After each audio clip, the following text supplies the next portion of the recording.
Bitiwan mo ko. Hindi ako sasama sa'yo. Pagmamakaawa ng dalagang si Vivi Lopez habang pilit na nagpupumiglas sa bisig ng lalaking may buhat sa kanya papalabas ng simbahan. Suot pa niya ang kanyang wedding gown. Gusot na at punong-puno ng luha ang mukha niya. Stop pushing me.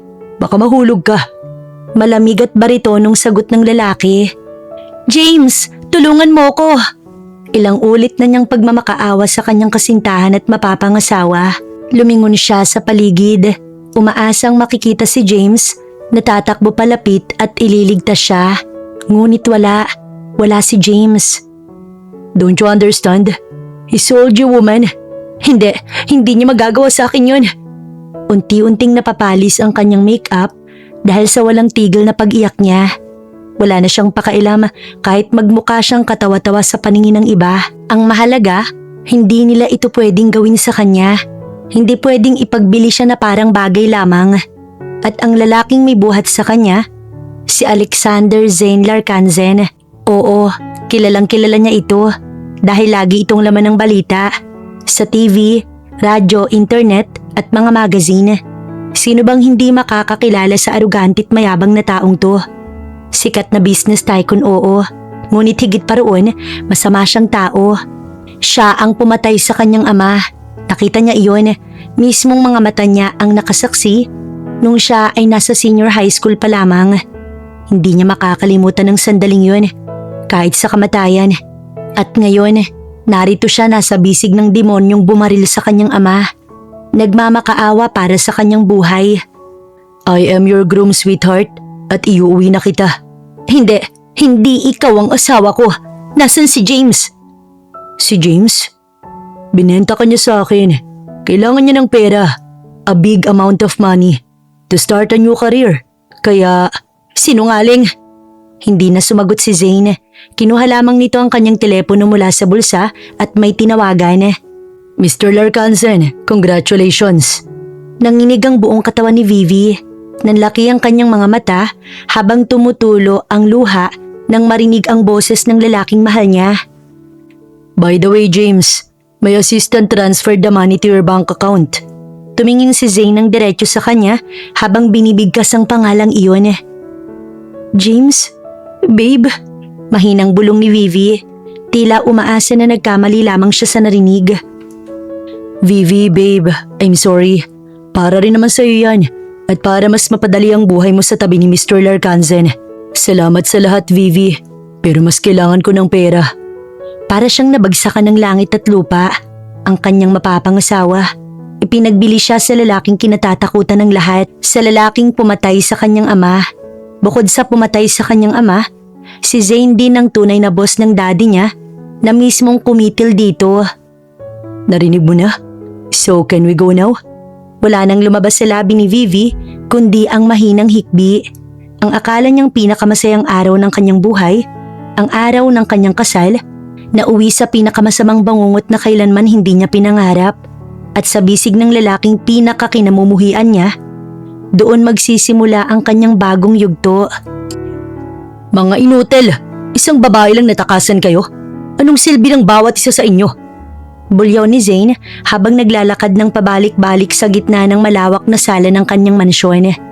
Nanlilisik ang kanyang mga mata habang nakatingin sa tatlong gwardyang nakayuko sa harap niya. Ipatawag si Sam ngayon din. Yes, boss. Agad na tumakbo ang tatlo. Mga tanga, ilan ba si Sam? Isa lang po, boss. At tatlo kayo? Tatlo kayo't hindi nyo man lang nabantayan ng asawa ko? Are you all stupid? Halos mabingi ang buong bahay sa lakas ng kanyang boses. Ito ang unang pagkakataon na may nakakita sa kanya na sobrang galit. Kilala siya bilang laging seryoso, tahimik at sobrang malamig. Walang sino man ang nakaisip na mawawala siya sa kontrol na ganito. Matangkad siya. May hubog ng katawan na parang ginuhit sa bato at napakagandang mukha na kinaiinggitan ng lahat. May mga maliliit na balbas na nagbibigay sa kanya ng mas matapang na anyo. Bagay na bihira niyang alagaan dahil sa sobrang pagkaabala. Hindi siya pwedeng mawala sa kanya. Walang sino man ang pwedeng kumuha sa kanya. Kuyom na kuyom ang kanyang mga kamao at nanginginig sa galit. Walang sino man ang nangahas na magsalita. Takot silang lahat sa lalaking nasa harap nila. Sir, narito na po si Sam. Sabi ng isa sa mga gwardya. Agad na pumasok ang lalaking tinawag. Si Sam, ang kanyang trusted assistant at tagapamahala ng buong mansyon. Sir, pinatawag niyo po ako? Tanong ni Sam habang nakayuko. Kitang-kita ang takot sa kanyang muka habang nakikita ang kalagayan ng kanyang amo. Sam, alam mo ba na tumakas na naman si Vivi? Sir, hindi ko po alam. Sam, kung alam mo sabihin mo sa akin. Nasaan ang aking asawa? Ito na ang pangalawang pagkakataon na tumakas si Vivi. Nung una, naibalik din niya agad. Ngunit ngayon gabi na pero wala pa rin ito. Wala po talaga akong alam, sir. Sam, sabihin mo na. I swear, I lose my mind kapag hindi mo pa sinabi ang totoo. Hindi alam ni Sam kung seryoso ba talaga o nagbabanta ang lalaki. Ang tanging alam niya, hindi pwedeng makita ng amo niya si Vivi. Ngunit pinukaw silang lahat ng napakalakas na lagapok. Sinipa ni Zane ang mesa sa gitna ng sala. Bumagsak ang mga gamit, basag ang mga baso at ang lahat ng nakapatong doon. Hanapin niyo ang asawa ko ngayon din. Boss, may nakuha kaming CCTV footage kung saan namataan si Miss Vivi. Saan nakita? Sabihin mo sa akin. Sa isang bar po sa Pasay, boss. Ano pang hinihintay niyo? Tara na! Mabilis na lumabas si Zane mula sa mansyon. Halos lumipad sa tindi ng bilis ang kanyang paglalakad. Walang pag-aalinlangang sumunod ang kanyang mga tauhan. Alam nilang kapag lalong naantala, lalong magagalit ang kanilang amo. Boss, may problema po. Ano na naman yon? Hinabulot niya agad ang laptop mula sa tauhan at mariing tumitig sa screen. Nanlaki ang kanyang mga mata nang makita niya si Julio Del Rio. Papasok sa bar na pagmamayari nito't hinihila ang kanyang asawa. At agad na naintindihan niya ang lahat. Ibibenta nila ito. Papatayin ko siya. Kumuyom ang kamao ni Zane sa sobrang galit. Pastor Bruno! Napaharurot ng biglaan ng sasakyan nang sumigaw na naman si Zane. Boss, gusto na pong makita ng mga kaibigan ninyo ang ibibenta ninyong babae. Gumuhit ang mapaglarong ngisi sa labi ng isang matangkad na lalaki. Puno ng tattoo ang braso at leeg at may edad na rin. Mukhang nung kabataan ay gwapo at matikas. Pero ngayon ay halos nabago na ng kasamaan ng mukha niya. Surrounded by his men, lahat ay may hawak na baril na malalaki ang kalibre. Suot niyang makapal na gold necklace at may mamahaling relo sa kamay na kumikinang kahit madilim ang paligid. Sige, sabihin mo maghintay sila. Ihanda na natin ang ating paninda. Anong gagawin niyo sa akin? Nanginginig na sigaw ni Vivi habang tinatakpan ng sarili gamit ang mga braso. Nakasiksik sa pinakadulong bahagi ng silid. Kasalanan niya. Bakit kasi nakisakay siya sa kotse ng hayop na to? Eh di sana wala siya dito ngayon. Binihisan siya ng isang napakanipis na pulang bestida. Maikli ito hanggang sa itaas na bahagi ng hita at may napakalalim na hiwa sa dibdib na halos nakalantad na ang lahat. Walang manggas, walang palamuti. Dumidikit sa bawat kurba ng katawan niya ang tela. Kulay dugo na tila lalong pumupukaw ng tingin. Napapahiya't nanginginig siya sa takot. Pilit niyang hinahatak pababa ang laylayan ng damit pero lalo lamang itong umaangat at lalong naglantad sa kanya. Ramdam niya ang lamig ng hangin sa balat na halos wala ng takip. Tila pinagtatawanan lamang siya ng mga taong naroon. Walang sino man ang tumulong. Mas lalo pa silang umisi habang nakatingin sa kanya. Parang paninda na tinitingnan kung maganda ba o hindi. Dalhin na siya sa harap. Utos ng lalaking may tato. Hinawakan siya ng dalawang babae na kasama nila at pilit na itinayo. Hinila nila siya palayo sa dingding kahit pilit siyang nagpupumiglas. Huwag niyo akong hawakan. Bitiwan niyo ako. Sigaw ni Vivi habang tumutulo ang luha. Pero wala silang pakailam. Mahigpit pa rin ang hawak nila sa kanya habang inilalakad siya papunta sa isang malaking silid na puno ng mga lalaking nakatingin na lahat sa kanya. Nanlaki ang mga mata ni Vivi. Doon sa gitna ng maraming mata, lahat sila ay nakatingin lamang sa kanya. Takot na takot siya at hindi alam kung ano ang mangyayari o kung ano ang susunod na mangyayari. Siya ang ibibigay ko sa sino mang magbibigay ng pinakamalaking halaga. Anunsyo ng lalaking may tato. Be her master. She will be your slave. Nang itulak siya sa gitna ng entablado, tila tumahimik ang buong paligid. She looked like a goddess. Ang liwanag ay tumatama sa kanyang maputing balat at ang mahabang buhok ay bumagsak ng maganda sa kanyang balikat at ang kanyang mukha na puno ng luha ay lalong nagbigay sa kanya ng kagandahang hindi maikakaila. Sa ibaba ng entablado, lahat ng lalaking nakatitig sa kanya ay tila mga asong nauulol. Nanlalaki ang kanilang mga mata, nakabuka ang bibig at tila handang magwala para lamang sa kanya. Wala ni isa ang hindi nabighani at wala ni isa ang hindi nag-aapoy ang tingin sa kanya.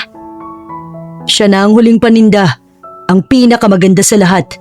Sigaw ng lalaking may tato. Let the bidding begin. Muling sigaw niya na animoy isa siyang mamahaling bagay na ibebenta. Magsimula tayo sa 500,000. Sigaw ng lalaking may tato habang nang uuyam na nakangisi. 600,000. Agad na bulyaw ng isang matabang lalaki sa ibaba. Pulang-pula ang muka, basang-basa ng pawis ang noo at hindi inaalis ang nanlilisik na tingin sa katawan ni Vivi. 800,000. Sagot naman ng isa pang lalaki. May edad na, maputi at suot ang mamahaling suit. Puno ng pagnanasa ang kanyang mga mata habang tinatansya ang bawat kurba ng katawan ni Vivi. 1 million. Banta ng isa pang lalaking may mahabang balbas. Tumayo pa ito at itinuro si Vivi. Tila sinasabing sa kanya na ito mapupunta. Tumaas pa lalo ang presyo. 1.5 million, 2 million, 2.5 million. Lahat sila ay nagbubulyawan at nag-aagawan hanggang sa biglang may malalim, mabigat at nakakabinging boses ang umalingaw-ngaw sa buong silid. Sapat na upang tumahimik ang lahat ng naroon sa isang iglap lamang. 20 million. Nanlaki ang mga mata ng lahat. Napanganga ang lalaking may tato na siyang namamahala sa bentahan. Dahan-dahan siyang lumingon sa pinanggalingan ng boses. Doon sa pintuan nakatayo si Zane, nakasuot ng itim na Amerikana. Seryoso at nakakatakot ang muka. Dahan-dahan siyang humakbang papasok habang ang kanyang mga mata nakatuon lamang sa lalaking may tato. Tila tinititigan na nito ang kanyang lalapain. At hindi lang iyon para sa kanya. Dugtong pa ni Zane, mariin at walang emosyon ang bawat salita habang hindi inaalis ang tingin sa pasimuno. That price includes your life. Namutla ang muka ng lalaking may tato. Nanlumo ang kanyang mga tuhod at halos hindi siya makahinga. Alam niyang hindi nagbibiro ang lalaking nasa harap niya. Sunod-sunod na itinaas ng lahat ang kanilang baril. Lahat ay nakatutok ng diretso kay Zane, mga tauhan ni Julio Del Rio. Pero ngumiti lang siya ng bahagya, isang mapaghamong ngisi na tila nagsasabing wala siyang kahit anong takot. Walang kaba sa kanyang muka, walang pag-aalinlangan. Tumaas lamang ang kanyang kamay na tila isang hudyat yun. At sa isang iglap, pumasok ang 20 niyang tauhan sa loob ng bar. Bawat isa may hawak na Armalite, nakatutok sa bawat taong naroon. Walang pinalampas, walang pinalaya. Nagsigawan at nagtakbuhan palayo ang bawat babaeng katable ng mayayaman at mga hayok sa laman. One move at mamamatay ka. Ang kanyang baritonong boses ay umalingaw-ngaw sa buong silid. Pumuno sa bawat pandinig ng mga taong naroon. Mabigat, malamig at punong-puno ng banta. Walang sino man ang makakalabas. Walang sino man ang nagtangkang umalis. Dahil lahat ng labasan at pinto, bawat exit ay napaligiran na ng kanyang mga tauhan. Walang makakatakas. At doon si Vivi, nanginginig ang buong katawan sa takot habang nakaupo sa entablado. Suot pa rin niya ang napakanipis na pulang bestida. Halos walang takip sa kanyang katawan at lalong lumiit at natatakot sa gitna ng kaguluhan. Hindi siya makagalaw, tanging ang pagpatak ng kanyang luha at ang mabilis na pagtibok ng kanyang puso ang tanging naririnig niya. Dahan-dahang humakbang si Zane palapit sa entablado. Walang sino man ang nangahas na humarang sa kanya. Tila hinahati niya ang dagat ng mga taong takot na takot sa kanya. Ang kanyang mga mata Nakatuon lamang kay Vivi, nanginginig, umiiyak at nakayukong tinakpan ng sarili. Pagdating niya sa harap nito, agad niyang hinubad ang kanyang itim na Amerikana at ibinalot ng mahigpit ang katawan ni Vivi. Tinakpan niya ang halos walang takip na suot nito hanggang sa wala nang makita ang iba. Pagkatapos, dahan-dahan niyang inangat ang mukha nito gamit ang daliri. Kitang-kita niya ang takot sa mga mata nito at ang mga luhang patuloy na dumadaloy. "Come on," bulong niya, sapat lamang upang marinig nito. Hinawakan niya ito sa kamay at itinayo. Binuhat niya ito na parang bagong kasal. Sa susunod na tatakas ka, siguraduhin mong hindi kita makikita. Buhat niya si Vivi at hinarap ang lahat ng naroon. Nanlilisik ang kanyang mga mata. Tila handang wasakin ang sino mang gagalaw. Remember this. This woman belongs to me. Akin lang siya. At walang sino man ang pwedeng humawak sa kanya. Sabi niya at dahan-dahang lumakad palabas ng bar. Walang sino man ang gumalaw. Walang sino man ang nagsalita.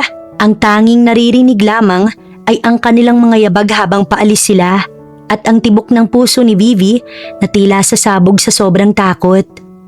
Pagdating sa main door, Clean up this mess. Alamin kung sino ang nasa likod nito. At gibain silang lahat. Yes, boss. Nanginginig sa takot si Vivi. Hindi siya tumingin kay Zane. He is a monster. Pero bakit ganito kalakas ang tibok ng kanyang puso? Hold on to me. Baka mahulog ka. Tumaas ang gilid ng labi ni Zane nang makita niyang hindi ito sumunod. So stubborn. Ngunit nang maipasok ni Zane si Vivi sa kotse, tumikwas ang strap ng suot nitong nightgown. Napamura na lang siya sabay talikod. Maagap niyang hinuli ang Amerikana ni Zane at itinakip sa bandang harapan niya. Takpan mo ang sarili mo bago lumabas ang demonyo sa loob ko. Bakit? Sana hindi mo na lang ako pinag-aksayahan ng oras mo. Hinayaan mo na lang ako. Dahil kasalanan ko naman kung bakit ako nasa lugar na yun. Bigla siyang hinarap ni Zane. Next time, yun ang gagawin ko. Tsaka itinaas ni Zane ang kanyang kamay. Ipaghanda mo kami ng dinner, Sam. Yes, sir.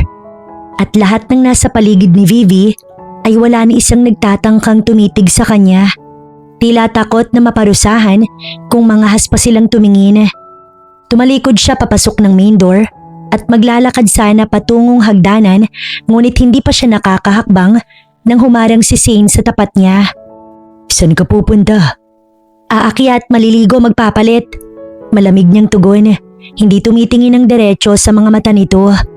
Bumitaw agad si Zane nang marinig ang kanyang sinabi. Magdi-dinner na tayo.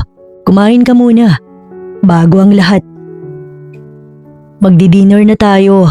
Kumain ka muna before anything else. Mariin ang bawat salita. Tila utos na hindi pwedeng tanggihan. Hindi siya nagsasalita at hindi talaga siya iimik. Yung kaba at takot niya kasi ay nandoon pa rin. Mabuti na lang talaga. Pero kahit tinulungan siya ni Zane, kabado pa rin siya. Baka kasi kung anong gawin nito sa kanya. Lumabas kayong lahat. Utos nito sa mga tauhan. Napaiwas siya ng tingin at naunang naglakad. Agad na sumunod ang lahat. Isa-isa silang lumabas. Mabibigat ang mga hakbang. Nakakatakot pa naman ang kanilang mga muka. Walang nagsalita, walang lingon. Yabag lamang ang tanging maririnig hanggang sa tuluyan ng mawala ang lahat. Nang makaalis na sila, sumunod si Zane sa kanya sa dining area. Pero hindi niya ito nilingon. Sa yabag na lang siya nagbase kung palapit na ito sa kanya. Sa mahabang mesa na gawa sa makintab na itim na kahoy, sa gitna ay may mga pulang bulaklak na nagbibigay kulay sa mesa. Nakahain ang makapal na nilagang baka, grilled steak, sariwang gulay at mga prutas na makikita sa gilid. May nakahanda ring red wine at malamig na tubig sa malinaw na baso. Sa magkabilang dulo ng mahabang mesa sila nakaupo. Tahimik silang kumakain, walang nagsasalita. Ang tanging maririnig lamang ay ang mahinang kalansing ng kubyertos laban sa pinggan. Pero nararamdaman ni Vivi ang kanyang titig. Nakatitig ito sa kanya mula sa kabilang dulo. Hindi kumakain ng maayos. Tila bawat galaw niya'y binabantayan nito. Hindi siya makatingin ng diretso. Bawat sandali, lalo lamang bumibilis ang tibok ng puso niya Sa halong takot at kaba, na hindi niya na natapos ang kinakain, tumalikod agad siya at umakyat sa kwarto niya para maligo. Para kasing ang lagkit-lagkit niya at ang suot niyang nightgown ay amoy na amoy ang mga babaeng nagsasayaw sa entablado. Binuksan ni Vivi ang gripo ng shower at tumapad agad sa dumadaloy na tubig. Malamig at sariwa itong dumadaloy sa katawan niya. Matapos niyang maligo, binalot niya ng malambot na puting tuwalya ang kanyang katawan at isa pang tuwalya ay ibinalot naman niya sa buhok niya. Sariwa at mabango na siya ngayon, malayo sa amoy na dala niya kanina. Ngunit paglabas niya ng banyo, napatigil siya nang makita niya si Shane. Nandoon siya, nakasandal sa pader, nakahalukip-kip ang mga braso sa dibdib at tila matagal na siya nitong hinihintay doon. Madilim ang kanyang muka at ang tingin nito ay dahan-dahang gumapang mula sa kanyang paa, pataas hanggang sa kanyang mga mata. Walang imik, walang galaw, ngunit ang bigat ng presensya nito ay tila bumubuhos sa kanya na nagpatigil sa kanyang paghakbang at naging dahilan upang manigas sa kinatatayuan niya.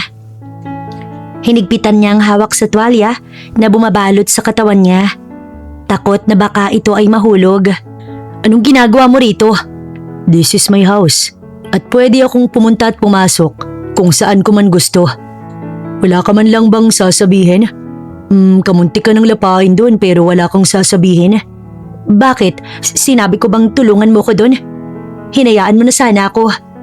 Mabilis na tinawid ni Shane ang kanilang pagitan. Hinawakan siya ng mariin sa panga at itinapat ang kanyang muka sa kanya.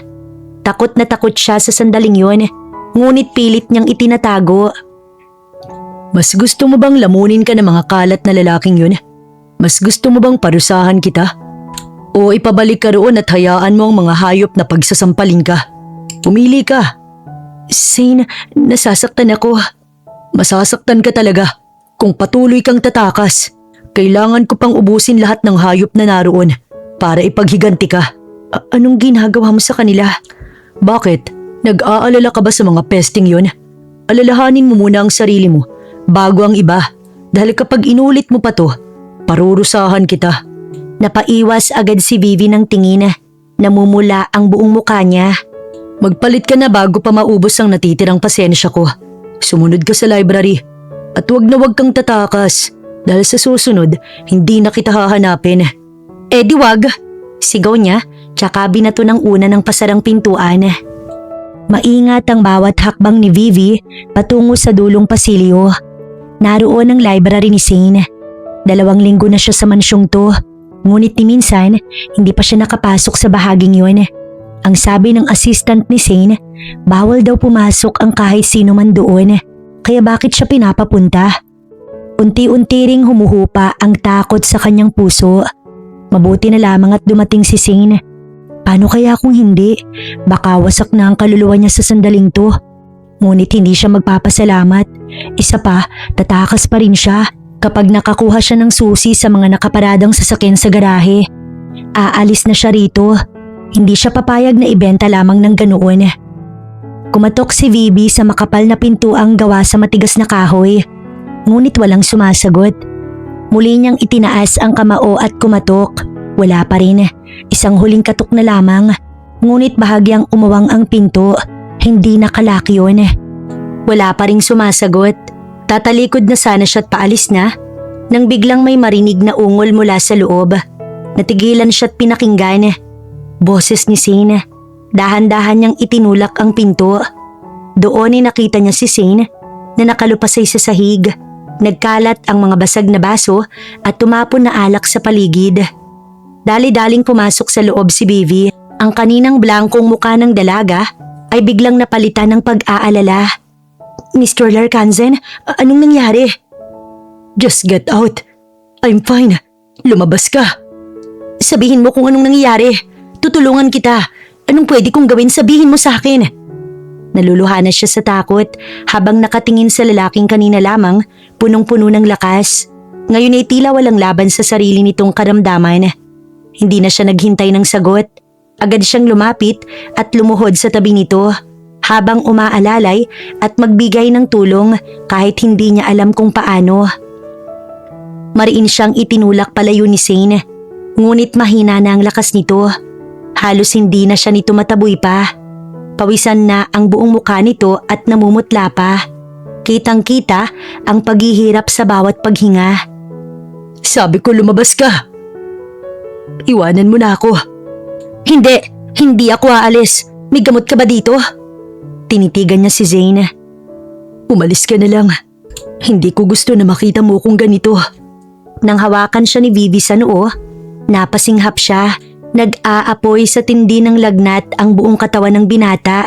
Sobrang init, tila sinusunog ng lagnat ang bawat bahagi nito. Nanlilisik ang mga mata ni Zane. Nanginginig ang buong katawan habang pilit na pinipigilan ang pagdaing. Ang init, bulong ni Vivi sa gulat. Zane, napakainit mo. Hinawakan niya ang kamay nito. Napatingin sa kanya si Zane. Halos wala ng lakas, namumutla at hirap ng huminga. Pawisan na ang buong mukha nito at tila matutunaw na sa tindi ng lagnat. Umalis ka na. Mahina ngunit mariin itong utos. Kahit halata na ang paghihirap sa bawat salita. Hindi! Mariing tanggi ni Vivi habang mahigpit na hinahawakan ang mukha nito.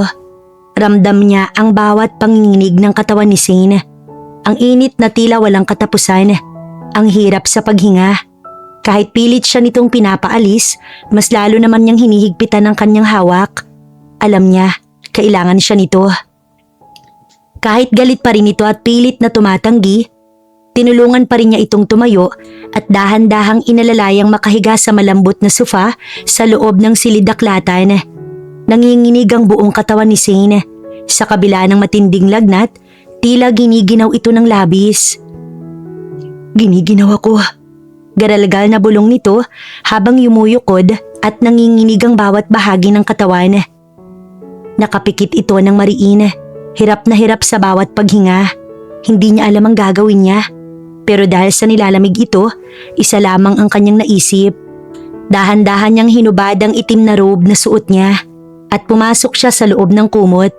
Mahigpit niyang niyakap si Zane. Idinikit ang kanyang mainit at malambot na katawan upang ibigay ang init na kailangan ng lalaki.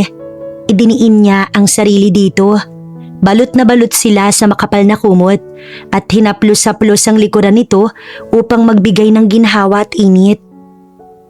Unti-unting dumilat si Zane. Nanalabo ang paningin, ngunit tila nabigyang linaw nang makita ang mukha ni Vivi na napakalapit sa kanya. Naramdaman niya ang init ng balat nito, ang lambot ng pagyakap at ang mabangong amoy na pumapawi sa bigat ng kanyang pakiramdam. "Huwag mo kong tingnan. Tinulungan mo ko at ito ang kapalit nun. Kaya patas na tayo." "Stop looking at me. Hindi ko alam kung anong gagawin ko kaya niyakap mo na lang ako. Pero iba ang gamot sa lagnat, sweetheart." Ano naman yun?" Dahan-dahang lumapit ang mukha ni Zane sa kanya. Halos magdikit ang kanilang mga labi habang bumubulong ng mariin at mababa. "Ang maangkin ka, sweetheart." Nanlaki ang mga mata ni Vivi sa narinig. Namumula ang buong mukha ni Vivi at mariing napaikot ang mata sa narinig. Hinampas niya ng mahina ang dibdib ni Zane. "Wala ka talagang pinagkaiba sa mga hayop na sinasabi mo. May lagnat ka na nga, ganyan ka pang magsalita." Ngunit sa halip na masaktan, lalo lamang gumuhit ang mapang-akit ng ngiti sa labi ni Zane. Mainit pa rin ito, ngunit hindi nawawala ang pagnanasa sa mga mata habang nakatingin sa kanya. Hinawakan nito ang kamay ni Vivi at diniin sa kanyang mainit na dibdib. "See? My heart is beating fast because of you. And my body is burning for you." Bulong nito habang dahan-dahang inilalapit ang mukha sa kanya. "Sinabi mo na gusto mo kong pagalingin. Kaya hayaan mo kung kunin ang kailangan ko para gumaling." Itinulak niya si Zane at agad na tumayo. "Giniginaw ako." Daing nito kaya nataranta na naman si Vivi. Kahit naiinis, bumalik siya sa ilalim ng kumot. Mabilis na ipinulupot ni Zane ang mga braso sa bewang ng dalaga. "Huwag mo kong niloloko, Zane." Bulong niya. Ramdam pa rin ang init nito at nanginginig pa rin ang katawan. Ngunit nagagawa pa rin itong magbiro. Kung hindi lang dahil sa pagtulong nito sa kanya sa bar, kanina pa sana siya lumabas ng silidaklata na ito. Isiniksik ni Zane ang mukha sa dibdib ni Vivi. Doon ito humihinga. Hanggang sa dahan-dahan na ring dinalaw ng antukang dalaga at siya'y nakatulog. Sir? Marahang tumayo si Zane mula sa kama nang kumatok si Sam sa pinto ang bahagyang nakabukas. Tinitigan muna nito sandali ang natutulog na si Vivi. Dahan-dahan niyang tinakpan ng kumot ang balikat nito upang hindi lamigin bago naglakad palayo. Sir, the man from the bar. Panimulang sabi ni Sam, ngunit itinaas na lamang ni Zane ang kamay. Tila alam nito ang nais niyang sabihin. Take care of it. Mababa, ngunit mariing utos nito habang ibinabalik ang tingin sa pinto ng silid. Tumango na lamang si Sam, tila sanay na sa ganitong tono ng kanyang amo. Yes sir, lahat ay gagawin ng may pag-iingat. Bumalik ang tingin ni Zane sa pintuan. Doon sa loob, natutulog ng payapa ang babaeng kanina lamang ay takot na takot sa kanya. Ngunit sa kabila ng lahat, nanatili ito sa kanyang tabi. Hinawakan siya't inalagaan. Napahawak siya sa kanyang dibdib kung saan pa rin nararamdaman ang init ng yakap at tibok ng puso ng dalaga. Doblehin ang mga gwardya, Sam, at huwag niyo siyang hahayaang lumabas ulit ng mansyon. Masusunod po, sir. Pagkaalis ni Sam, dahan-dahang binuksan ni Zane ang pinto. Pinasadahan niya ng tingin ng natutulog na si Vivi. Payapa ang muka, tila walang inaalalang iba. Lumapit siya at pumantay sa dalaga. Hinaplos ng marahan ang buhok nito. Masakit pa ang kanyang ulo at mainit pa rin ang pakiramdam. Pero alam niyang kakayanin niya iyon. Bumalik si Zane sa gilid ng kama at tumingin ng diretso sa natutulog na si Vivi. Tinitigan niya ito ng mariin. Tila inaalala ang bawat detalye ng mukha nito habang payapa itong natutulog. I'm scared. Please, don't leave. Gulat na gulat si Zane nang biglang gumilid si Vivi palapit sa kanya at saktong tumama ang labi nito sa kanyang labi. Napamura siya ng mariin, kailangan niyang pigilan ng sarili. Tatayo na sana siya upang lumayo, ngunit bigla na lamang pumulupot ang mga braso ni Vivi sa kanyang batok at hinila siya palapit. Kung hindi pa niya naitukod ng mga palad sa gilid at sandigan ng sofa, baka siya na mismo ang dumagan sa ibabaw ng dalaga. Maya-maya, nagsimula na ring lumuha si Vivi habang tulog pa rin. Tila may masamang panaginip na bumabagabag sa kanya. Bakit mo ko ibinigay? You monster! At bigla na lamang siya nitong kinagat sa ilong. Ganito ka ba natutulog palagi? Bulong niya habang hinahawakan ng kanyang ilong. Mas mabuti sana kung ang panaginip mo tungkol sa akin na nasa ibabaw mo. Pwede pa nga sana akong magalis ng damit para tanggapin ka. Pero kagatin mo ko, hindi yun patas. Inis na inis man, wala siyang magawa. Napabuntong hininga na lamang si Zane habang hinahaplos ang kinagat nitong ilong. Hindi maalis ang halong inis at pagkaaliw sa mukha niya. Tinitigan niya muli ang mukha ng dalaga na wala pa rin kamalay-malay sa ginawa nito. Dahan-dahan niyang inayos ang nakabagsak na hibla ng buhok ni Vivi mula sa kanyang noo at hinaplos ito ng marahan. You really are trouble. But don't worry, I'm not going anywhere. Lumapit palalo ang mukha niya. Halos magdikit na ang kanilang mga noo habang patuloy na nakayakap sa kanyang dalaga kahit tulog pa rin. And next time, if you're going to bite my lips instead. Biglang nagsalita si Bibi sa kanyang pagtulog. Garalgal at puno ng luha ang boses. Why, James? Bakit mo ko ibinenta? I don't love Vivi anymore? Bigla siyang tumayo. Mariing kumuyom ang kanyang kamao habang mabilis na kinuha ang telepono sa ibabaw ng mesa. Walang emosyon ang kanyang muka, ngunit halata sa bawat galaw ang matinding galit na pilit niyang kinikimkim. Sam, sabihin mo kila Bruno, get James for me and bring him to me alive. Nanlilisik ang mga mata niya habang nakatitig sa kawalan. Sinaktan niya si Vivi. Pagbabayarin ko siya. Bulong niya ng mariin habang nakatingin sa natutulog na dalaga. Ngunit sa sandaling yon, bigla na naman siyang napadaing at napahawak sa kanyang ilong. Ramdam pa rin ang hapdi at sakit ng kagat ni Vivi kanina. Kinabukasan, kung hindi dahil sa sinag ng araw na tumatama ng diretso sa mukha ni Vivi, hindi pa sana siya magigising. Marahan siyang nag-inat at dahan-dahang gumalaw. Aray, Ngunit napadaing siya't napabangon mula sa sahig. Kinakamot ang hita at nananakit na likod. Sa pagbagsak mula sa sofa pababa sa sahig.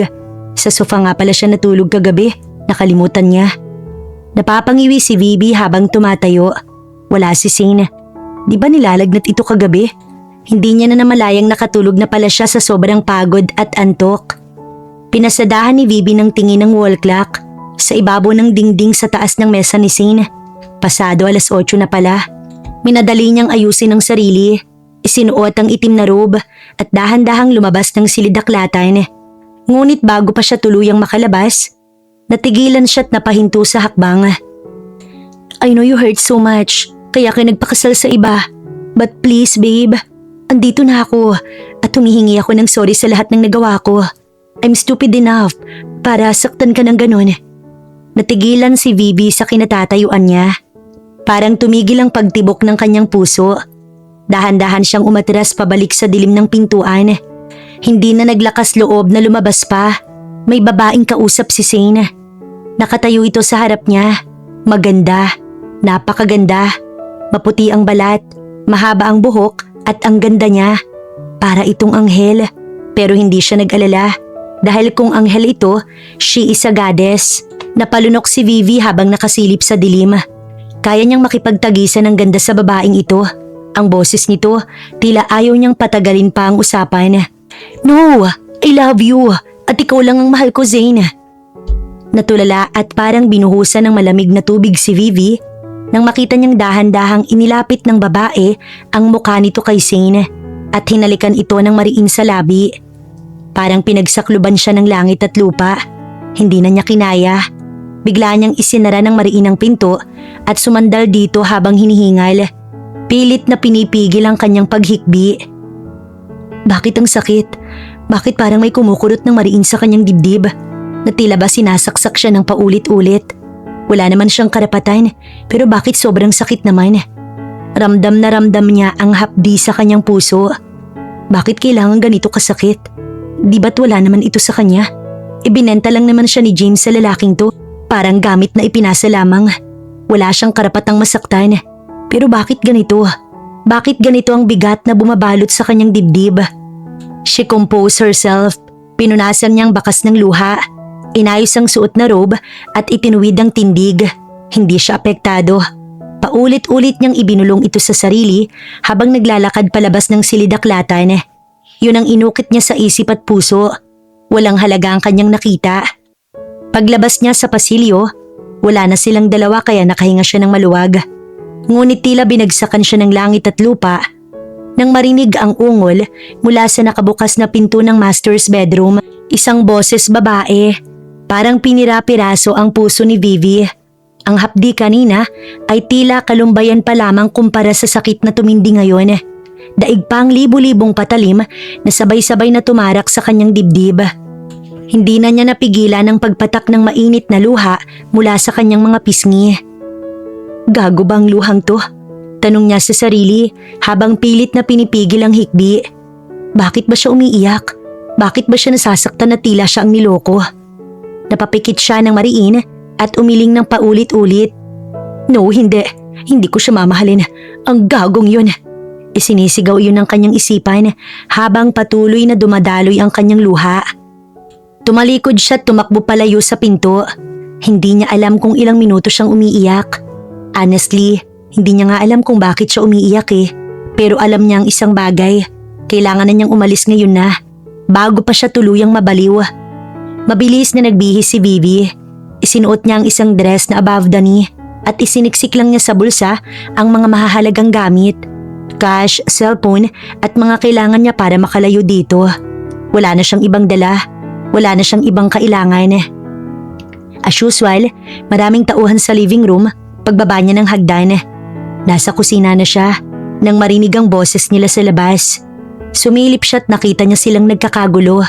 Halatang kakatapos lang magrambol sa kama tapos nagbabardagulan na. Dahan-dahan siyang lumapit sa likuran ng mansyon. Bumuslit siya palabas palapit sa kotse ng babae. Alam niya iyon dahil iyon lang naman ang hindi pamilyar na kotse na nakapark sa labas. Walang nakatingin. Lahat ng tauhan ay nasa living room. Binuksan ni Vivi ang trunk. Napangiti siya dahil hindi iyon nakalak. Pumasok siya doon. Nakahiga siya sa dilim. Pilit na pinipigil ang kanyang paghinga. Kapag nakalayo na siya, hindi na siya magpapakita kay Zane. Mabuti na lang at abala silang lahat. Mula sa loob ng trunk, naririnig pa rin niya ang kanilang usapan. Zane, please. Just listen to me, babe. I love you. Umalis ka na bago pa kita kalad ka rin palabas ng gate, Seri. Napahigpit ang hawak ni Vivi sa gilid ng trunk. Pinigil niya ang kanyang hikbi. Maya-maya, naramdaman na lang niya na umusad na ang kotse kung nasaan siya. Paglabas pa lang ng sasakyan ni Seri, mabilis na bumalik si Zane sa library. Walang tao, wala siya. Nanlaki ang mga mata niya at biglang bumigat ang kanyang dibdib. Sam! Umalingaw-ngaw ang kanyang boses sa bawat sulok ng buong mansyon. Agad na tumakbo si Sam paakyat ng hagdan. Yes, sir. Vivi is missing. Hanapin niyo siya. Lahat kayo, hanapin niyo siya. Review the CCTV footage. Nagsilabasan agad ang lahat ng tauhan. Nagkawatak-watak sa paghahanap sa buong paligid. Habang si Zane naman, parang nababaliw na naman. Pabalik-balik sa bawat silid. Pilit na hinahanap ang kahit anong bakas ng dalaga. Wala itong ibang gamit, kagaya ng lagi nitong ginagawa. Boss, sa trunk ni Miss Seri siya pumasok. Kumuyom ang kamao ni Zane. Tumakbo ito palabas ng mansyon. Nakasunod ang lahat pati si Sam. At boss, nakita po kayo ni Miss Vivi na magkahalikan ni Miss Seri. Napaatras ang lahat sa sobrang lakas ng kanyang pagsigaw. Naramdaman ni Vivi ang pagtigil ng sasakyan. Ngunit hindi siya agad lumabas. Naghintay siya ng ilang minuto at dahan-dahang binuksan ang takip ng trunk. Sumilip siya ng bahagya sa maliit na siwang at nanigas ang buong katawan niya nang marinig ang pamilyar na boses. Seri, honey? Nanlaki ang mga mata ni Vivi. Parang pinigil ang kanyang paghinga. Si James. Hi, kanina ka pa ba? Kararating ko lang. Let's go inside. Wika ng lalaki, sabay bukas ng braso upang yakapin ito ng mariin. Nanginginig sa galit si Vivi habang pinapanood silang pumasok ng magkahawak kamay sa isang 5-star hotel. Ibig sabihin, magkakilala. Gustong-gusto niyang sumugod at sampalin si James. Gusto niyang saktan ng lalaking iyon ng paulit-ulit. Pero hindi ito ang oras para maghigante. Siya ang bumuhay sa kanya mula sa wala. Magsasaka lang si James noon nang kanyang makilala. Nagpuyat siya, nagtrabaho araw-gabi upang matulungan itong makatapos ng engineering. Siya rin ang naging sandigan habang itinatag nito ang kumpanya. Nang makatayo na ang lahat, siya naman ang nagtrabaho sa bangko upang magkaroon pa ng matatag na kita. Ngunit iyon ang pinakamalaking pagkakamali niya. Inahon niya lang pala siya para sa ibang babae. Dahan-dahang bumaba si Vivi mula sa trunk. Pinunasan niyang luhang pilit na kumakawala. Uuwi muna siya sa kondo at lilipad papuntang Singapore. Kinuha niya ang kanyang cellphone at tinawagan ng ticketing agency. Good morning. I'd like to book the earliest possible flight to Singapore. One way as soon as available. Please send the details to this number. Thank you. Pinatay niya ang tawag at humigpit ang hawak sa kanyang telepono. Tinatanggap niya na ang matagal ng alok sa kanya. Maging branch manager sa isang bangko. Dati ay tinanggihan niya ito dahil ayaw niyang lumayo kay James.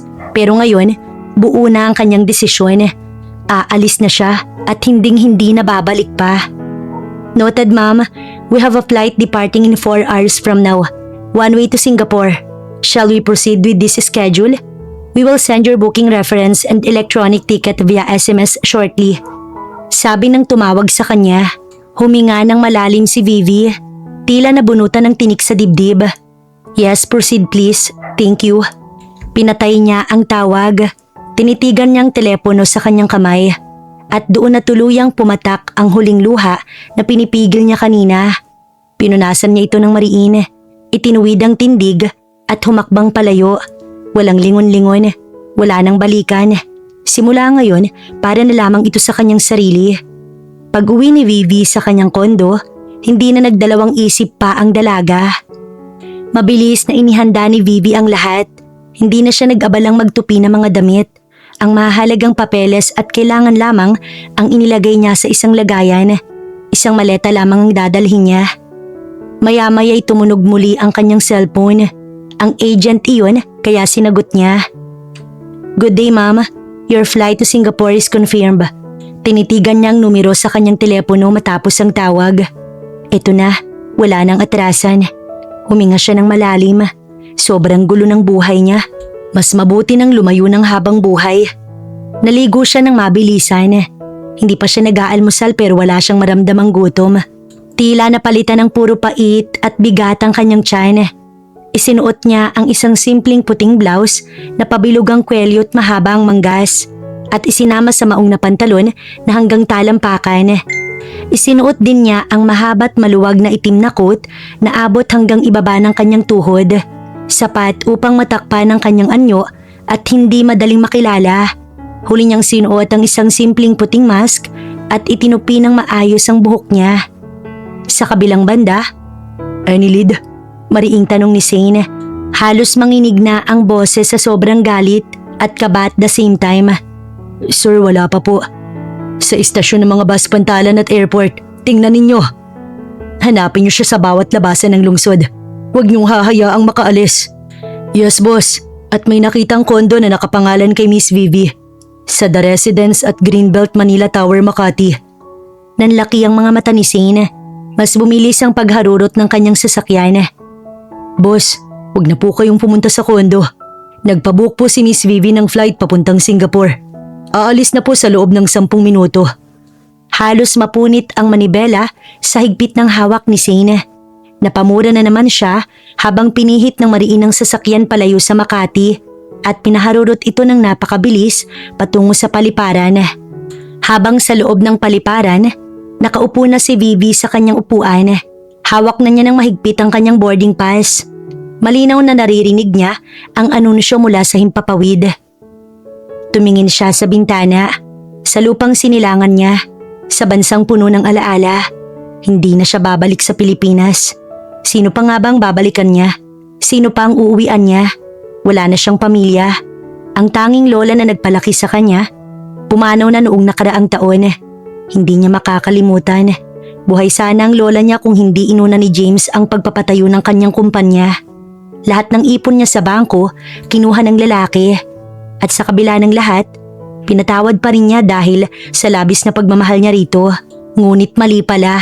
Hindi pala dapat minamahal ang kagaya ng demonyo. Mula pa sa simula, ginamit lamang siya para sa sarili nitong kapakinabangan. Buti na lamang talaga, kahit ilang taon silang magkasama, hindi niya ipinagkaloob ang kanyang sarili rito. Muling umalingaw-ngaw ang boses mula sa himpapawid. Sarado na ang boarding gate, sarado na ang pinto, lilipad na ang eroplano, wala nang atrasan. Ito na ang huling sandali bago siya tuluyang makalayo. Malayo sa sakit, malayo sa taong nanakit sa kanya, at malayo rin sa lalaking tila handang suungin ang lahat para lamang siya'y mapigilan.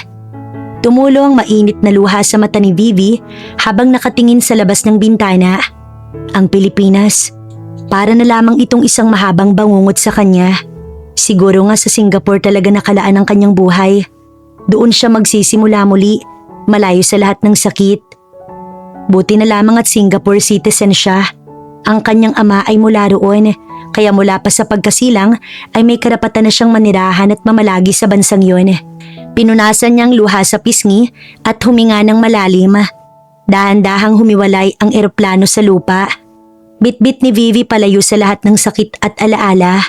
Unti-unting lumiliit ang kabuuan ng Maynila hanggang sa maging malabo na lamang sa paningin niya. "Ladies and gentlemen, welcome to Singapore." Pinunasan niya ang huling bakas ng luha sa kanyang pisngi gamit ang likod ng palad. Itinuwid niya ang kanyang likuran, huminga ng malalim at pinakawalan ng bawat bigat na pasan niya sa loob ng mahabang panahon. Ito na ang huling pagkakataong siya'y luluha. Paglapag niya sa lupa ng Changi, ngiti na lamang ang sasalubong sa kanyang bagong buhay. Wala nang lingon-lingon, pasulong na lamang patungo sa kanyang sariling tagumpay. Tumuloy siya sa The Fullerton Hotel Singapore, isa sa pinakamaganda at pinakasikat na hotel sa buong lungsod. Pagpasok niya sa kwarto, dahan-dahan niyang ibinaba ang kanyang mga gamit at lumapit sa malaking bintana. Nakatanaw mula roon ang makintab na skyline ng Singapore. Finally, you've agreed to transfer her to Singapore. Don't worry, Miss Lopez. The people in this bank are good and capable. You won't have any problem here. Everyone is eager to work with you. Thank you, ma'am. You can start on Monday, Miss Lopez. Yes, ma'am. Ngumiti siya ng bahagya sa babaeng kaharap niya. Isa sa mga senior vice president ng bangko. Matapos ang maayos na pakikipag-usap sa Marina Bay International Bank, kung saan siya opisyal na magsisimula bilang branch manager, namasyal muna siya. Dumiretso siya sa Marina Bay Sands at napasinghap siya sa ganda ng paligid. Sobrang ganda't modernong tingnan. Habang nakatitig siya sa payapang tubig, dahan-dahan niyang napawi ang lahat ng bigat sa kanyang dibdib.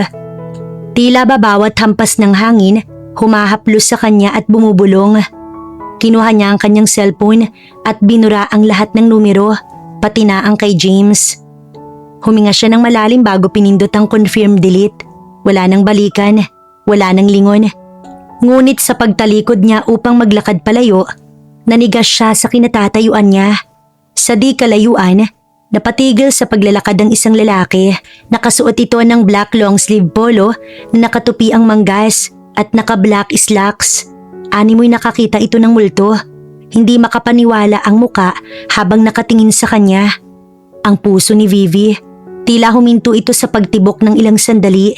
Kilalang kilala niya ang mga mata. Kahit sa libu-libong tao, kahit sa ibang bansa, hindi siya pwedeng magkamali sa mga matang yun. Sa tindig katawan at lalong-lalo na ang mukha nito. Nanlaki ang mga mata niya. Hindi siya makagalaw. Tila napako ang kanyang paa sa lupa. Imposible. Paanong nandito siya? Bago pa man siya makagalaw, sumigaw na ito ng napakalakas sa gitna ng maraming tao. Vivi! Sa halip na huminto, mariing itinaas ni Vivi ang kanyang kamay at ipinakita lamang dito ang kanyang middle finger. Pagkatapos ay mabilis siyang tumalikod at mabilis na tumakbo. Habulin ninyo! Sigaw ni Shane at ang 5 kasamang tauhan nito ay kanya-kanyang takbo upang sumunod sa utos. Samantala nang narinig ni Vivi ang sigaw, lalong bumilis ang tibok ng kanyang puso. Agad siyang sumiksik at humalo sa dami ng taong naglalakad ng paroon at parito. Mas binilisan pa niya ang kanyang takbo. Inilulusot ang sarili sa pagitan ng mga tao upang hindi siya mahagilap at maabutan ni Shane at ng mga tauhan nito. Hinihingal siya ngunit hindi siya pwedeng huminto. Hinding-hindi niya hahayaang masira ni Shane ang bagong simula ng kanyang buhay. Sa gitna ng kanyang pagtakbo, bigla niyang nakita ang napakataas na gusali sa kanyang harapan, ang Raffles Hotel.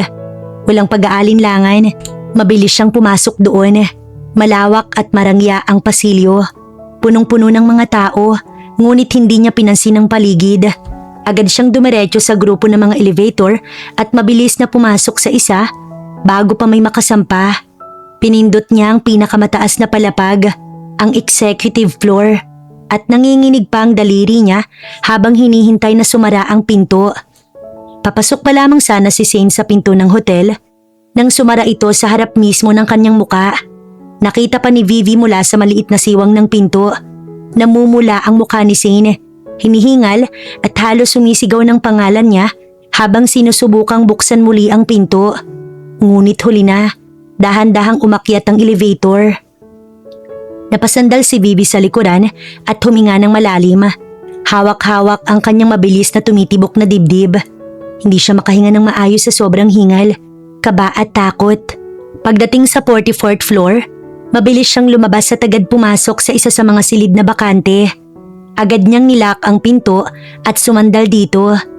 Hinihingal pa rin habang pinapakinggan ang bawat tunog sa labas. Ilang minuto ang lumipas, narinig niya ang ingay sa pasilyo. Mga yabag ng maraming paa at ang boses ng mga tauhan na nagtatanong kung nasaan siya. I-check niyo ang lahat ng kwarto. She can't be far. Nakahinga siya ng maluwag nang hindi nila makita ang kwartong kanyang pinasukan. Hindi siya pwedeng manatili rito. Kailangan niyang makababa ulit para makalayo kay Shane. At ano pa bang hinahabol-habol nito sa kanya? Si Seri ang karambulan niya bago siya umalis. Kinakapos ba ang manyak kaya hinahanap pa siya?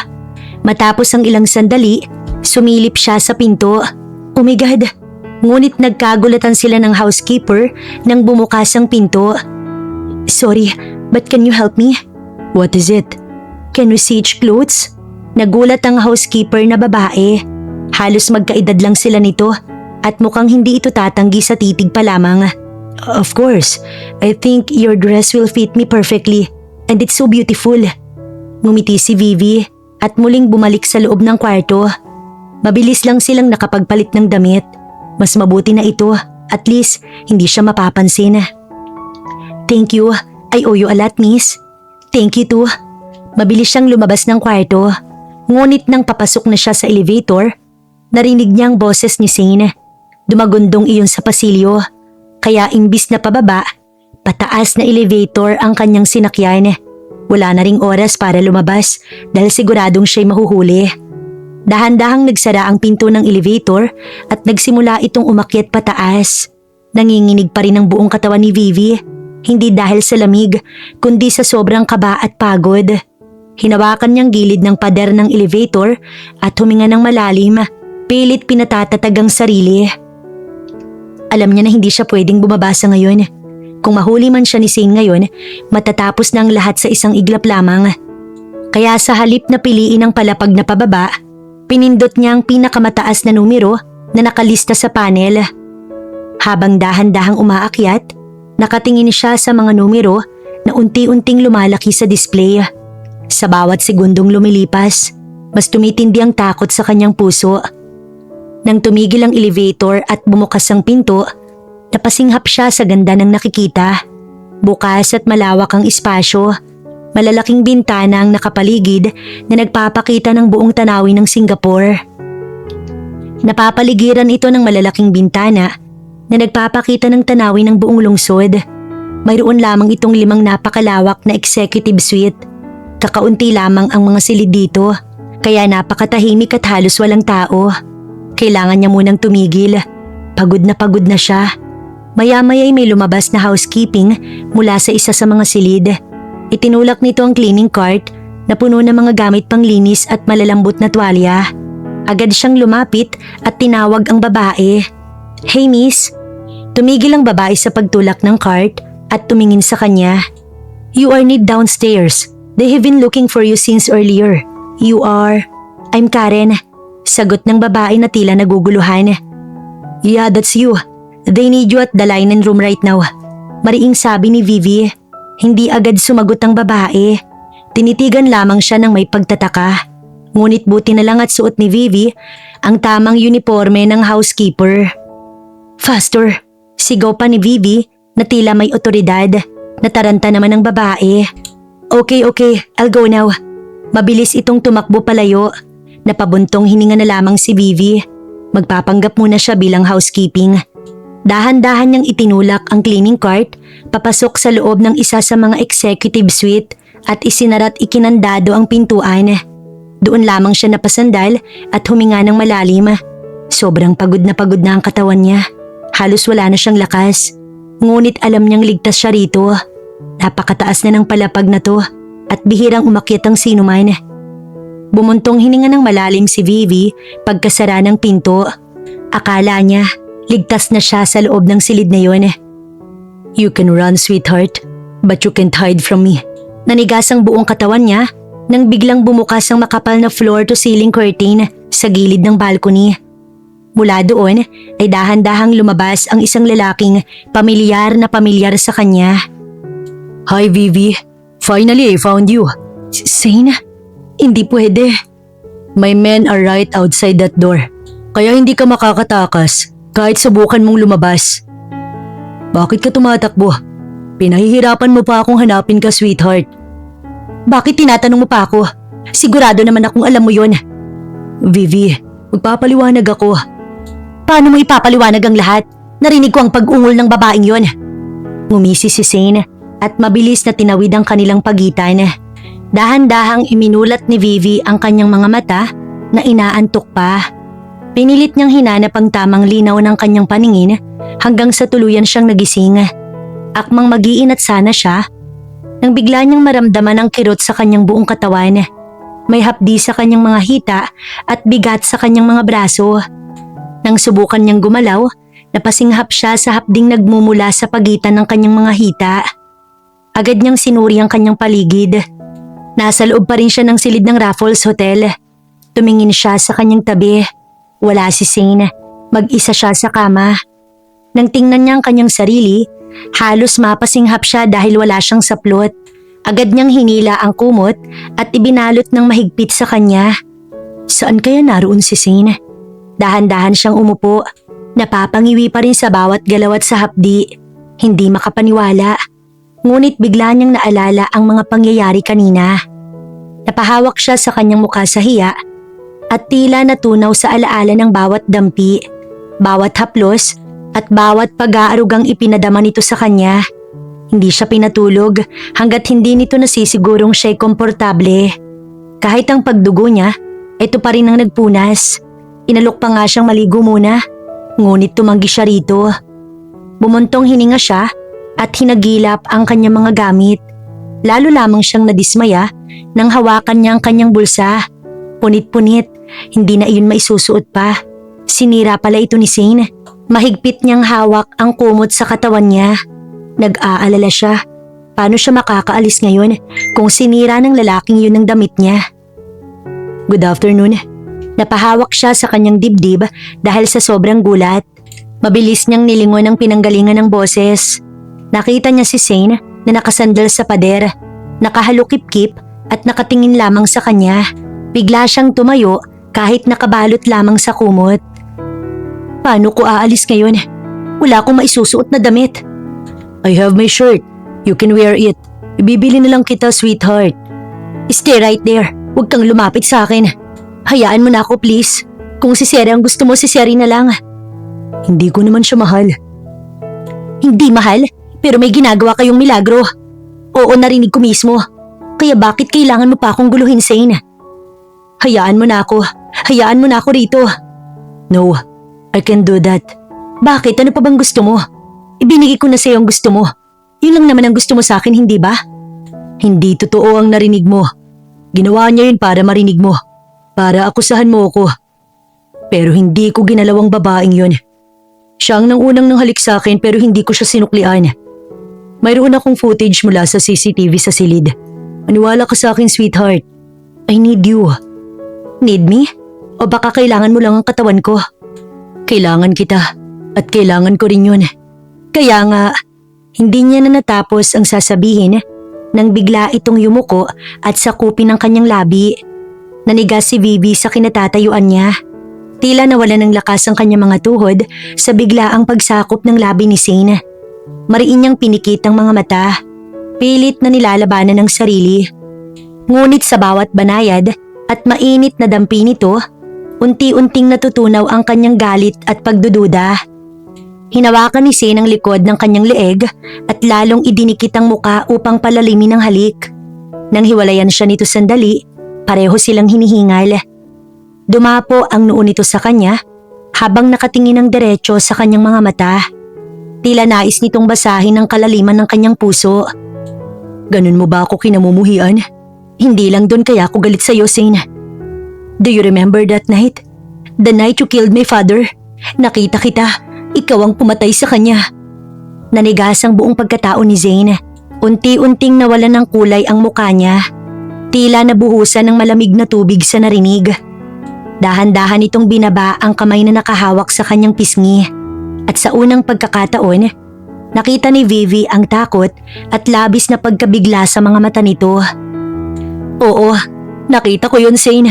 Nakita ng dalawang mata ko ang ginawa mo. So tell me, how can I love you? How can I accept the fact na ang asawa ko isang mamamatay tao? Tila nabuwal ang buong pagkatao ni Zane sa narinig. Nawalan ng lakas ang kanyang mga kamay na nakahawak sa balikat ni Vivi at dahan-dahan itong bumagsak sa kanyang tagiliran. Namutla ang kanyang muka at tila hindi makahinga. Tinitigan niya si Vivi.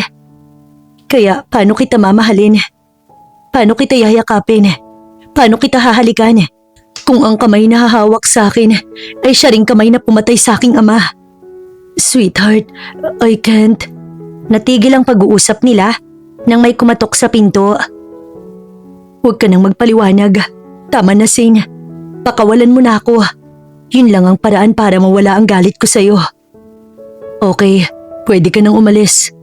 Pero ako munang mamamatay. Naniga sa kinatatayuan si Vivi. Tila tumigil ang pag-ikot ng mundo sa loob ng silid.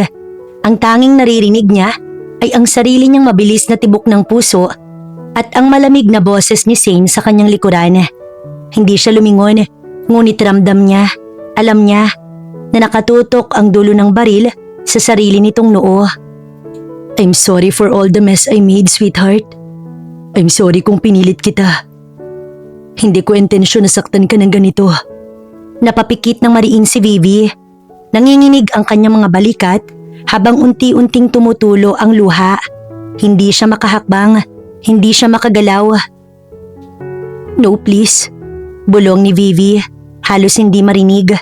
Ang kumot ay mahigpit pa ring nakabalot sa kanya. Ngunit hindi niya naalintana.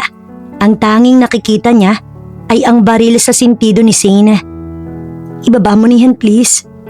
I think it's better to be like this. Dahil kung patuloy akong mabubuhay, patuloy din kitang pipilitin at hahabulin. Para maging malaya ka, mas mabuti nang mamatay na ako para matapos na ang paghihirap mo. All I want is to be with you. Hindi ko alam kung anong nararamdaman ko para sa'yo. But I just realize, if you're not in my arms, it's better to die. Ikinasa ni Shane ang baril. No! Please no! Shane naman! Sigaw niya. Halos tumalon sa laki ng tibok ang puso niya sa bawat galaw nito. Magbibihis lang naman ako. Huwag ka namang ganyan. Pero para itong bingi. Kaya imbis na damputin ang mga damit, nanatili na lamang siyang nakatayo sa kanyang kinaroroonan. Nanginginig sa takot. Pinatay ko ang tatay mo. Oo, inaamin ko. But he tried to sell you. Namilog lalo ang mga mata ng dalaga. Nanginginig ang buong katawan niya habang mariing ikinakaway ang kanyang ulo sa pagtanggi. Hindi totoo yan. Hindi gagawin niya ni Daddy. Just listen to me first, sweetheart. Sabi nito, sabay diin palalo ng dulo ng baril sa kanyang sentido. Oo na makikinig ako. Pero pakiusap, ibaba mo muna ang baril mo please. Huminga siya ng malalim. Tila binubunot mula sa pinakailalim ng kanyang dibdib ang bawat salitang sasabihin. I did not kill him because I wanted to, Vivi. Nung gabing yun, hinawakan muna niya ang baril sa ulo ko. Sinabi niya na ibibenta kanya sa mga lalaking yun, na inayos niya ang lahat para lang sa pera. At nang sinubukan kong pinigil siya, pinindot niya ang gatilyo sa akin. Nanlaki lalo ang mga mata ni Vivi. Nanginginig ang kanyang mga labi. Tila hindi kayang tanggapin ang narinig niya. Pinagtanggol ko ang sarili ko. Ang putok. Pumutok ito sa gitna ng laban. Hindi ko kailanman layunin na kunin ang buhay niya. Pero hindi niya ako binigyan ng pagpipilian. Sa pagitan niya at mo, palagi kitang pipiliing protektahan. Kahit na ibig sabihin ito, idadalhin ko ang bigat ng magpakailanman. Hindi ko kailanman sinabi sa'yo kasi alam kong galit ka sa akin na ako ang kumuha ng buhay ng sariling ama mo. Pero pinapangako ko sa'yo, kung maibabalik ko pa ang oras, gagawin ko pa rin ang parehong bagay. Kasi hindi ko kayang mabuhay sa mundong nasasaktan ka. Pero kahit hindi ko sabihin, alam mo rin pala. Napaluhod na lamang si Vivi. Hindi niya alam kung ano ang paniniwalaan, ang kanyang nakita o ang sinasabi ni Shane sa kanya. Kaya kung ito lang ang paraan para mapagbayaran ko ang kasalanan ko sa'yo at mapatawad mo ko, susunod ako sa daddy mo. Baliw ka ba? Oo, baliw na baliw ako sa'yo, Vivi. Malakas na putok ng baril ang kumawala sa buong silid. Shane! Kulang na lang. Lumuwa ang kaluluwa ni Vivi sa kanyang katawan nang hilahin ni Shane ang gatilyo ng hawak nitong baril. Yung takot na naramdaman niya kanina ay mas tumindi. Nanginginig ang buong katawan niya. Parang nalaglag ang puso niya sa kanyang dibdib. Nanlaki ang mga mata niya habang nakatingin ng mariin kay Shane. Hinihintay na ito ay bumagsak pero hindi. Ang bala ay tumama lamang sa pader sa likuran nito. Napasinghap siya ng mariin. Halos hindi makahinga sa sobrang kaba. Pero halos mamatay na siya sa takot habang nakatingin kay Shane na kalmado lamang na nakatitig sa kanya. Ngunit puno ng luha ang mga mata. Parang gusto na lang niyang matumba at himatayin sa lakas ng kabang nararamdaman niya. Nabitiwan niya ang kumot na bumabalot sa kanya sa sobrang takot. Nanginginig ng husto ang katawan niya. Ang lahat ng kalamnan niya parang nagkahiwa-hiwalay at ang kanyang mga tuhod parang bibigay na anumang oras. Ang susunod na putok ay dito na sa aking ulo. Tama na.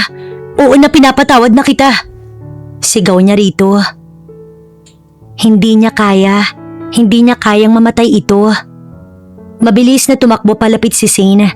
Hinawakan siya ng mahigpit sa kamay at sa bewang upang saluhin siya bago pa siya dumapo sa lupa. At sa sandaling yon, hinila siya nito palapit at siya'y hinalikan ng mariin. Halos hindi siya makahinga sa tindi ng halik nito. Hinigpitan pa lalo ni Zane ang hawak sa kanyang bewang habang lalong pinalalalim ang halik. Nang hiwalayan siya nito sandali, pareho na silang hinihingal at may mga luha pa ring tumutulo sa pisngi. Nanatili ang noo nito na nakadikit sa kanya habang mariin ring nakatingin sa kanyang mga mata. Salamat. Thank you for not letting me go. I promise, hinding-hindi na ito mauulit. I will live only for you. Napapikit na lamang si Vivi at muling yumakap ng mahigpit sa kanya. Itinago ang muka sa dibdib nito habang patuloy na humahagulgol. Sa sandaling yun, alam niyang ligtas na siya at alam din niyang hinding-hindi niya kakayaning mawala ang lalaking yakap-yakap niya ngayon. Dahan-dahan siya nitong inalalayang makatayo. Hindi binitawan ng kamay niya. Dinampot ang nahulog na kumot at ibinalot ng maayos sa kanya. Hinawakan nito ang magkabilang pisngi niya. Tinitigan ng diretso sa mata habang unti-unting tumitigil ang pagdaloy ng luha. I know, I will take time. Alam kong mahirap paniwalaan ang lahat. But please stay. Manatili ka sa akin para mapatunayan ko sa ito araw-araw. Tumango na lang siya. Wala nang masabi kundi ang yakapin muli ito ng mahigpit. Hinila siya ni Zane patungo sa sofa. At doon, muli siyang hinalikan nito sa mga labi. Hanggang sa hindi na nila napigilan ang mga sarili. Naganap ang bagay na iyon sa kanilang pagitan. Ngunit bigla silang natigilan at huminto nang may mariing kumatok sa saradong pinto. Nagkatinginan pa sila sandali. Puno pa rin ng init ang kanilang mga mata. Ngunit muling yumuko si Zane at inangkin ang kanyang mga labi. Teka, may tao. Huwag mong isipin yun. Pero hindi niya na ituloy ang sasabihin. Siniil na naman siya nito ng halik. Hindi nila pinansin ang kumatok dahil sa sandaling yon, abala sila sa isa't isa. Abala sa init na namamagitan sa kanila. At tila wala ng ibang tao na mahalaga kundi silang dalawa lamang. Why? You haven't even started yet. And you're not continuing? Tanong sa kanya ng Senior Vice President ng bangko kung saan sana magsisimula si Vivi sa trabaho bukas. Pero ayaw siyang payagan ni Zane at hindi rin ito babalik ng Pilipinas hanggat hindi siya kasama. Ano pang ipinunta niya rito kung nandito lang din naman ang taong tinakbuhan niya? Sorry ma'am for the... Ngunit bigla itong yumuko at bumati habang nakatingin sa likuran niya. Good day sir. Ni hindi nito itinaas ang tingin at nanatiling nakayuko. Napalingon si Vivi. Wala naman siyang ibang nakitang tao sa likuran niya kundi si Zane. Laking gulat niya nang pati ang ibang empleyado sa loob ng bangko biglang natigilan at yumuko rin. Yumapos ang braso ni Zane sa kanyang bewang. Sir, paano po namin kayo matutulungan? Sabihin niyo lang po, Mr. Larkansen. Nagtatakang napatingin si Vivi sa paligid. Bakit kilala nila si Zane? I am taking back what is mine. No questions asked. She is my wife. Nanatiling nakayuko ang babae. Sorry sir, I'm so sorry. I didn't know that Miss Vivi is your wife sir. My deepest apologies. Paiba-iba ang tingin ni Vivi mula sa mga taong yumuyuko hanggang kay Zane na parenteng nakapulupot pa rin ang kamay sa kanyang bewang. Tila walang kibo at sanay na ganito ang pagtanggap sa kanya. Kilala ka nila? Oo naman. I am the owner of this bank, sweetheart. Napanganga na lang si Vivi sa gulat. Hindi siya makapaniwala. Ang bangkong pinaghirapan niyang makapasok, pag-aari pala ng lalaking tinakbuhan niya. Nanatiling nakangiti lamang si Zane habang mahigpit pa rin ang hawak sa kanyang bewang. Tila nasisiyahan sa gulat na nakita sa mukha ni Vivi. Owner? Ikaw ang may-ari ng bangkong to? Yes, this bank, all of these buildings, business and lands, everything belongs to me. Tumingin siya ng mariin sa Senior Vice President na nanatiling nakayuko at nanginginig sa takot. From this moment, my wife does not need to work here. She does not need to report to anyone. Siya ang pinakamataas na otoridad dito. Naiintindihan? Yes, sir, understood. Sir, it will be done immediately, sir. We deeply apologize for the misunderstanding, Mr. Larkansen. Napatingin muli si Vivi kay Shane. Pero, bakit hindi mo sinabi? Because I wanted to see you, sweetheart. Gusto kong makita kung gaano ka katapang at kasipag. Gusto kong malaman kung saan ka nagtago. At ngayon na nahanap na kita, hindi na kita bibitawan muli. Hindi mo na kailangan pang magtrabaho. Lahat ng kailangan mo, lahat ng gusto mo, sa'yo na yan. Dahil ikaw ang asawa ko. Dahil sa akin ka nabibilang. Napapikit na lamang si Vivi. Halo-halong gulat, hiya at hindi maipaliwanag na kilig ang nararamdaman niya. Let's go, sweetheart. You don't need to be here anymore. Habang naglalakad sila palabas ng bangko, lahat ng empleyado ay nakayuko at nagbibigay galang. Hindi pa rin makapaniwala si Vivi. Paglabas nila ng bangko, huminto sila sa harap ng isang mamahaling kotse na nakahanda na. Binuksan ni Shane ang pinto para sa kanya. Get in, Mrs. Larkansen. We're going home. Iuwi na kita. Bulong nito bago siya siniil ng halik sa labi ni Shane. Ilang araw pang inilagi nila sa Singapore at halos lahat ng magagandang lugar doon ay pinuntahan nila. Mula sa mataas na gusali ng Marina Bay hanggang sa pinakamagandang tanawin sa bansa. Pero ang gabing hindi makakalimutan ni Vivi ay nang dinala siya ni Shane sa Gardens by the Bay sa gitna ng napakagandang Super Tree Grove. Pagdating doon, parang napadpad sila sa isang mahiwagang mundo. Napakatataas na mga punong gawa ng tao. Ang bawat sulok ay punong-puno ng kumikinang na mga ilaw na pabago-bago ang kulay. Biglang lumuhod si Shane sa harapan niya. Nanlaki ang mata ni Vivi at napahawak agad sa kanyang bibig habang nanginginig ang mga kamay niya. Vivi, nung una kitang makita, alam ko na ikaw na ang hinahanap ng puso ko. Sorry kung matagal bago ko bumalik. Akala ko hindi ka na magiging akin dahil may lalaki na sa tabi mo. Pero hindi ako tumigil. Ganun naman kapag mahal na mahal mo ang isang tao, di ba? I can't imagine a single day without you. Will you allow me to protect you, to love you, and to cherish you for the rest of our lives? Vivi, will you marry me? Will you be my wife, my partner and my forever? Hindi ko to nagawa nung una dahil alam ko kung anong isasagot mo. Ngayon lang ako naging sigurado, sweetheart, na hindi mo ko hahayaang mabaliw ulit. Mabaliw sa'yo. Yes, Shane. Yes, I will marry you forever. Dahan-dahang isinuot ni Shane ang singsing sa kanyang daliri. Pagkatapos ay tumayo at mahigpit siyang niyakap. Pagkatapos niyang sumagot ng oo, biglang nagliwanag ang madilim na kalangitan sa kanilang itaas. Napakaganda ng fireworks. Nagbibigay ng makukulay na liwanag na sumasayaw sa ibabaw ng mga punong gawa ng tao. At sa pinakadulong bahagi ng palabas, doon niya nakita. Nakaukit sa gitna ng nagliliwanag na langit gamit ang nagliliyab na gintong ilaw. Vivi and Shane forever. Napasinghap si Vivi habang nakatingala. Halos hindi makapaniwala sa nakikita ng kanyang mga mata. Ang kanyang pangalan at ang pangalan ng lalaking mahal niya. Nakasulat sa kalangitan. Hinigpitan ni Shane ang yakap sa kanya habang nakatingin din sa itaas. See? Even the sky knows. You and I are meant to be forever. Lumingon si Vivi sa kanya. Punong-puno ng luha at ligaya ang mukha niya. Ikinasal nga sila sa Manila Cathedral. Naglalakad si Vivi. Suot niya ang isang napakagandang wedding gown na puno ng diamante at kumikinang na perlas. Si Shane naman, naghihintay sa altar. Nakasuot ng perfectly tailored black tuxedo na nagpapatingkad sa kanyang matikas na tindig. Nang nasa harap na sila ng pari, ay nagpalitan na sila ng pangako.